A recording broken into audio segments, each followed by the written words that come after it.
விசுவாமித்திர முனிவர் தாடகையின் அளவற்ற அழிக்கும் தன்மையைப் பற்றி கூறுகிறார். வணக்கம் நண்பர்களே.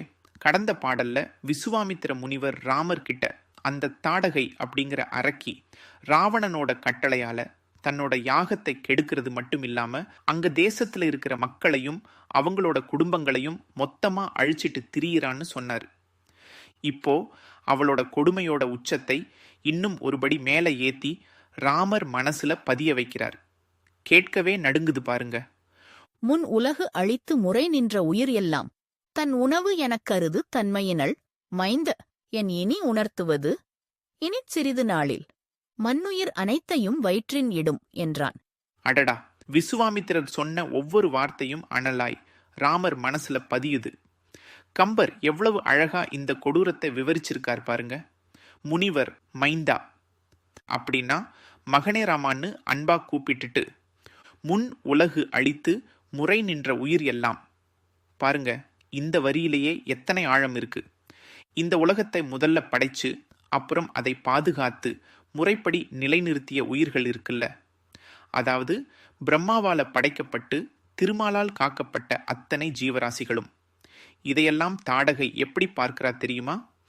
தன் உணவு என கருது தன்மையினள். அடடா, இவையெல்லாமே தன்னுடைய சாப்பாட்டு பொருள்தான் அப்படின்னு நினைக்கிற கொடூரமான சுபாவம் உடையவள் அந்த தாடகை. படைச்சவனும் காப்பவனும் அரும்பாடுபட்டு பாதுகாக்கிற உயிர்களை இவள் தன்னோட வயிற்று பசிக்கு உருவுற பொருளா பார்க்கிறாளே அப்படின்னு முனிவர் சொல்றார். என் இனி உணர்த்துவது, இதுக்கு மேல நான் உனக்கு என்ன ராமா சொல்றது, அவளோட கொடுமையை எப்படி சொல்றதுன்னே எனக்கு தெரியல அப்படின்னு ஒரு விரக்தி, ஒரு பயம், ஒரு கவலை எல்லாம் கலந்து பேசுறாரு. இனி சிறிது நாளில், இன்னும் கொஞ்ச நாளையில, இந்த வார்த்தையில ஒரு அவசரம் இருக்கு, ஒரு பதட்டம் இருக்கு. இந்த நிலை பெற்ற வாழற எல்லா உயிர்களையும் தன்னோட வயிற்றுக்குள்ளேயே போட்டு முழுசா விழுங்கிடுவாராமா அப்படின்னு சொல்றாரு. என்ன ஒரு வார்த்தை! உலகத்தின் எல்லா உயிர்களையும் விழுங்கிவிடும் அளவுக்கு பேராசையும் கொடூரமும் கொண்டவள் அப்படிங்கிறதை எவ்வளவு அழுத்தமா கம்பர் பதிவு பண்றார் பாருங்க.